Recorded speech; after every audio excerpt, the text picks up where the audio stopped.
This is the download from Sounds Profitable, your daily source for the essential news in the business of podcasting. I'm Gavin Gaddis. Here's what you need to know for today, Monday, February 24th.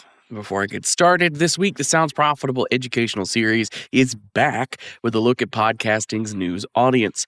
Join in this Wednesday, February 26th at 2 p.m. Eastern Standard Time for a live webinar featuring Tom Webster and Lamar Johnson, VP of Sponsorship Marketing at NPR sponsorship subsidiary, National Public Media. Admission is free, link to register in the show notes. Now on to our top story. YouTube plans lower-priced, ad-free version of paid video tier. YouTube has announced an incoming new premium tier known as Premium Lite. The new tier will offer ad-free video content, save for music videos, at a lower price point than the current YouTube Premium cost of $13.99, which gets rid of all ads on the platform. A tier which could appeal to consumers who consume a lot of long-form content, which is to say, video podcasts. Writer Ashley Carman theorizes this Premium Lite strategy, a revival of a retired similar offering only available in Europe, according to the information, could be a strategy to entice audiences to stay in the YouTube ecosystem instead of going to Spotify for ad-free video podcasts. Next up, do marketers still care about brand safety on YouTube and CTV?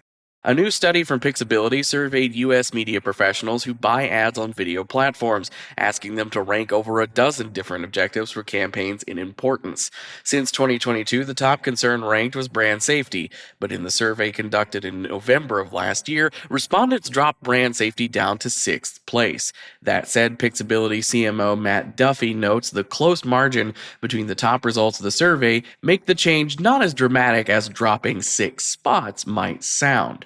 Ad performance, measurement and reporting, audience targeting, efficiency, and business outcomes now all score higher, potentially the result of better set-it-and-forget-it ad tech and a course correction from the industry hyper-focusing on brand safety in recent years. Next up, why BBC Podcasts are moving to its website and app outside of the UK. BBC Podcasts are becoming more globally accessible thanks to a new audio section launched on BBC.com and the BBC app, which hosts audio content curated specifically for international audiences. This announcement marks a big step forward for bringing BBC Studios content to the wider world, given historically BBC digital content was often tightly region-locked, as any US-based fan of 2000s BBC IP like Doctor Who or Sherlock can attest.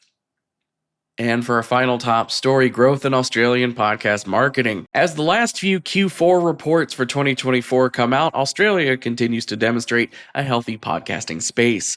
A recent article from BNT covers ARN's iHeart and Magellan AI's quarterly report of the top 15 Australian podcast advertisers, which features names like Shopify, Toyota, Woolworths, McDonald's, and at the very top, Airbnb.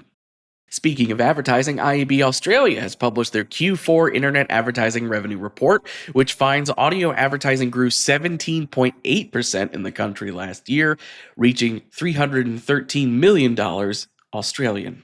As for the rest of the news, this Wednesday at 2 p.m. Eastern Standard Time, Podscribe will be launching their Q4 2025 podcast advertising performance benchmarks a week early for attendees of this free webinar. SiriusXM Media has launched a 7-part podcast called Hear It From the Host, featuring insights from storied podcast hosts on how to connect with audiences and drive brand results. Last Friday, Podcast Business Journal interviewed Rocky Thomas, Chief Strategy Officer at SoundStack. The Churning Group has made a $40 million minority investment in AudioChuck. Amplify Media founder Steve Goldstein interviewed Cumulus Media Chief Insights Officer Pierre Bouvard about what podcasting needs to do to become a $5 billion industry. And Airship CEO Lindsey Graham has announced an expanded partnership with Rhapsody and Evergreen Podcasts, which includes shared IP of the hit podcast American Criminal.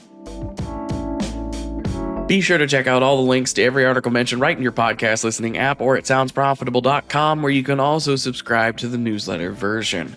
The download is written and produced by Newton Shadowkani, Brian Barletta, myself, and Tom Webster. For Sounds Profitable, I'm Gavin Gaddis. Download us again tomorrow.